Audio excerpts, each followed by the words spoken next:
Live from our 7 Tasmania studios, your nightly news with Kim Miller begins now.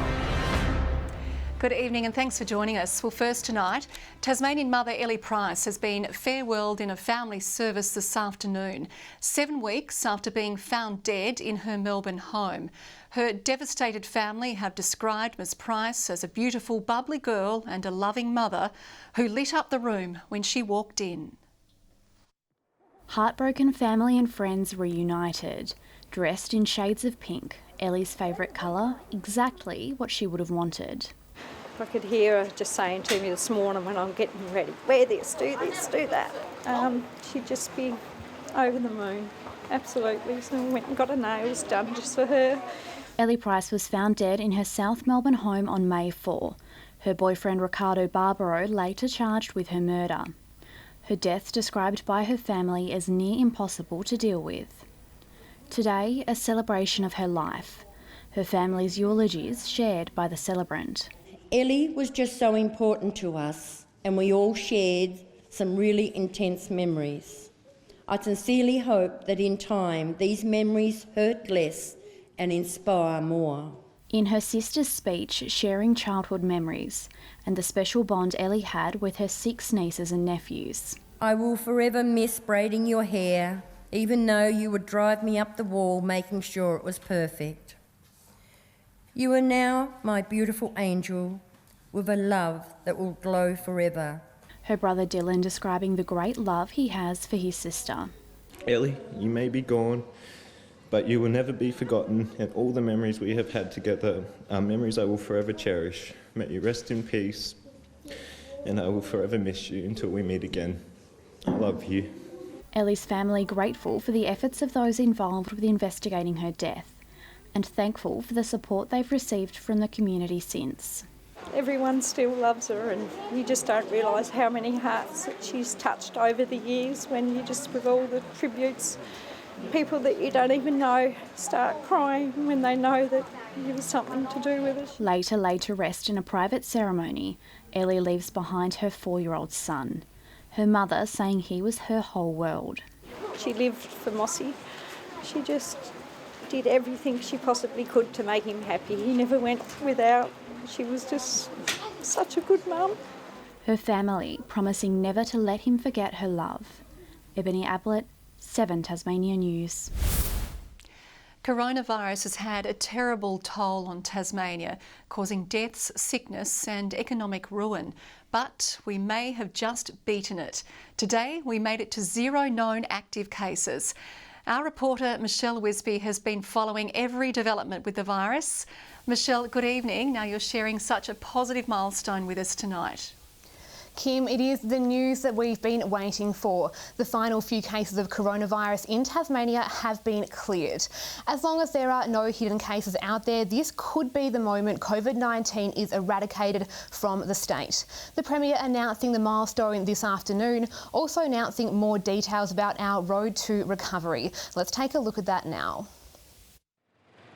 Tasmania's coronavirus crisis, a deadly outbreak, businesses forced to close, mandatory quarantine, AUSMAT called in, students pulled out of schools, but 3 months of pain and sacrifice leading to this moment. We've once again had no more positive cases yesterday, and importantly, we have no active cases in Tasmania as of today. We have neither any active cases nor any people in quarantine through close contact with cases. A milestone bringing with it yet another early step towards normality for Tasmanians. From Wednesday next week at 12 noon, we'll be lifting restrictions that will allow 80 people to attend indoor and outdoor gatherings. That includes at gyms, pubs and restaurants and weddings and funerals, but strict social distancing rules still apply. I want to be absolutely clear about that so that a venue doesn't hear what I say today and think that you beauty, we can have 80 people in it next week. If you've got floor space of 100 square metres, you'd be able to have 25 people. Next Wednesday, 20 people also allowed in homes. Then on June 26, Tasmania is expected to move early to stage 3 on the road to recovery. The plan to remove the cap on the number of people allowed in a venue, instead determined by space. Which would mean that if you've got a 400 square metre venue, that you could have 100 people in it. If you've got a larger venue, then obviously you'd be able to have more people in it. At the same time, community sport also able to resume in crowds of up to 500. Postponed Legislative Council elections in Huon and Roseby is rescheduled for August 1st. The Prime Minister today announcing national changes coming in July, also scrapping that cap and opening stadiums up to crowds of 10,000 in venues of a 40,000 capacity. It would have to be a large open area, there would need to be seats at the appropriate distance, it would need to be ticketed, and so people would be able to understand who was in attendance at that event. There is a possibility that the AFL could be played in the state this season. With some states slowly opening borders, here the Premier penciling in the end of July. Over the next 2 weeks, we'll work with Public Health with a view to looking at a date sometime later in July when our borders might be able to be opened up again. What is important, whatever date that is, that it is nominated as soon as possible, because that will enable the travel and tourism and hospitality industry to plan for that time. But experts have been quick to point out the battle is not over yet. Coronavirus still in our lives for months, if not years to come. If we don't see cases in 3 to 6 weeks' time, then that will give us more evidence that we may well be getting close to eliminating coronavirus. I do want to say thank you to Tasmanians. You know, this has been a journey. It's been nothing like I had ever expected, and I'm certain it's nothing like any other Tasmanian expected. Michelle WISBEY, 7 Tasmania News. And a woman has been found safe after missing for almost 24 hours. 59-year-old Julie Brooks was last seen walking her dog at 10:30 yesterday morning in Nugent. A land and air search was carried out last night and again at first light. Police say Mrs Brooks returned home this morning. Staff and students at a Hobart school had to be evacuated this morning after a deep fryer caught alight. Crews were called to Elizabeth College just after 11 o'clock. The fire was contained to the kitchen and was extinguished quickly, leaving around $10,000 in damage. There has been mixed reaction to a Launceston City Council decision to hand back petroglyphs to the Indigenous community. The Aboriginal Land Council has welcomed the move that will see the objects returned from the Queen Victoria Museum and Art Gallery, but they're not happy with the arduous process to have them returned. 8 councillors voted in favour of the motion at a meeting last night. 4 robbers remain on the run after a smash and grab at a Northwest jewellery store a fortnight ago. Police say the group smashed one of the front glass windows at Mitchell's Jewellers in Devonport just before midnight on May 29. The thieves stole a gold opal diamond pendant and several watches. Anyone who witnessed the break-in or saw any suspicious activity in the area is urged to call police. Clarence City Council has cut the ribbon on its extended Meehan Range mountain bike track. It comes as riders return to Derby in droves following the COVID-19 shutdown. Cut off from the rest of the country, it's up to Tasmanians to keep Derby in business. Whereabouts are you from, mate? Wynyard. Somerset. Smithton. Wynyard. It's awesome to have people back in town. The trails have been riding really well. During the worst of the shutdown, just one store was open, the post office. It was as though Derby had gone back 7 years. So there was no traffic, none of the other shops were open. That all changed last weekend when restrictions eased. We ran out of coffee beans and milk, and we pretty much ran out of all food that we had to tell the customers what they could have. It was the first time in 2 months Michelle could turn around the close sign. Now she's preparing for another busy weekend as accommodation books out. The last couple of years, July, August, have been very quiet. But this year, we've already had quite a number of bookings. Clarence City Council used the COVID downtime to extend the Meehan Range track. Today it was ready to ride. quite a challenging track, and I think there's nothing like it in Greater Hobart. It's an awesome experience. People love getting out there in the bush. They love the challenge of riding their bikes in difficult country. Known as a black diamond track, you've got to be good to ride it. An easier blue trail has also opened. Like everything, practice makes perfect. Sean McComish, 7 Tasmania News. The state government is bringing forward the construction of hundreds of affordable homes as part of a post-pandemic building boom. Work is well underway on one site, a $3.1 million development in Somerset. Laying the foundations for a better future with this final pour.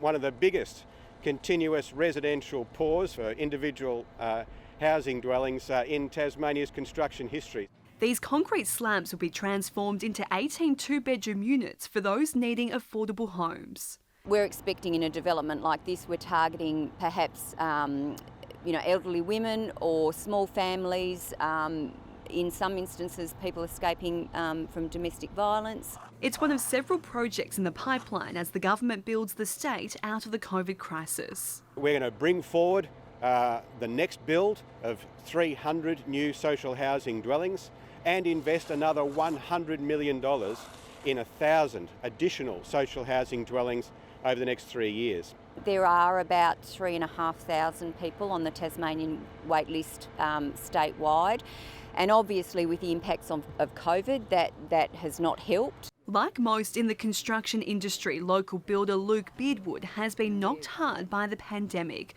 Jobs like this one has saved him and his staff. We've lost projects due to COVID, and jobs like these are just security for us. It's pretty important that we have a lot more of these. The first tenants are due to walk into their brand new homes by the start of November. LETITIA, WALLACE, 7 Tasmania News. The state government is facing calls to fast-track the rollout of an early learning program designed to help vulnerable children. The Working Together initiative offers 400 hours of free learning to eligible young people in the year before they start kindergarten. The initial program has already been hailed a success for both the children enrolled and their families. It's just amazing to watch him grow and see how much he grows. Like every night now he counts, and I can see that he's gone from counting to just 5 up to 12, and so watching that growth is amazing. It offers early learning opportunities to Tasmanian kids, and there's a real opportunity here to support families and also a childcare centre. Government says it will not rush the program's rollout, with the expert advice recommending it be a staggered process.